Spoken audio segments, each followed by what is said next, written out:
Sensible, appliqué, passionné, curieux, drôle, j'essaye. J'ai commencé avec un BTS en gestion, donc assistant de gestion PME-PMI que j'ai validé en 2010 à Saint-Flour. Ensuite, je me suis reconverti en 2018 en tant que développeur et j'ai rejoint Aztec fin 2022, donc c'est tout récent.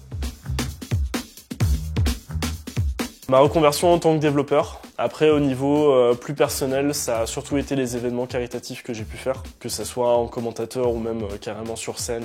On a eu des événements tels que la Run 2018-2019. On a récolté plus de 50 000 € pour le SIDAction. J'avais pas forcément d'idées préconçues par rapport à ce que je voulais faire au moment où je me suis lancé dans la reconversion. D'être arrivé dans l'habillage, moi je trouve ça très intéressant, ayant un background orienté sur la prise de décision, sur le management. Moi je trouve ça très intéressant d'avoir certes de l'informatique, certes de la connaissance, certes du code, mais qu'est-ce qu'on en fait au final ? Et pour moi, c'est ça, c'est de revenir sur le côté humain. Il y a des gens derrière le code, même si c'est très technique, mais c'est aussi des gens qui s'en servent après. Derrière, c'est aussi des êtres humains. Qu'est-ce qu'on peut faire pour eux? Comment peut-on les aider? Comment peut-on les aiguiller? C'est simplement de faire de mon mieux tous les jours, potentiellement faire un peu mieux que le jour précédent. Trouver une discipline, que ce soit professionnelle ou personnelle, où je peux véritablement dépasser mes blocages en termes de stress et d'anxiété.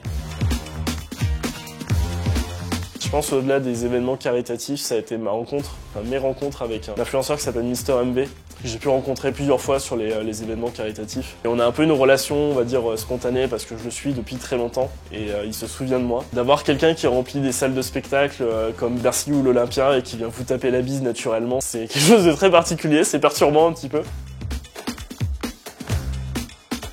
Un frein, je pense pas, parce que je n'ai aucune obligation, que ce soit légale ou même personnelle, de le communiquer techniquement. Après, c'est vraiment une démarche personnelle, de mettre des mots sur les mots pour identifier des situations qui pour moi sont difficiles, voire critiques. Ça m'est arrivé. J'ai aussi une démarche d'ouverture par rapport aux gens avec qui je travaille. J'ai un peu un devoir de loyauté envers eux, de sentir qu'ils ont confiance en moi et que moi j'ai confiance en eux en retour. Moi, c'est quelque chose qui est vraiment très très important. Ça me stabilise beaucoup dans ma gestion de l'anxiété au quotidien.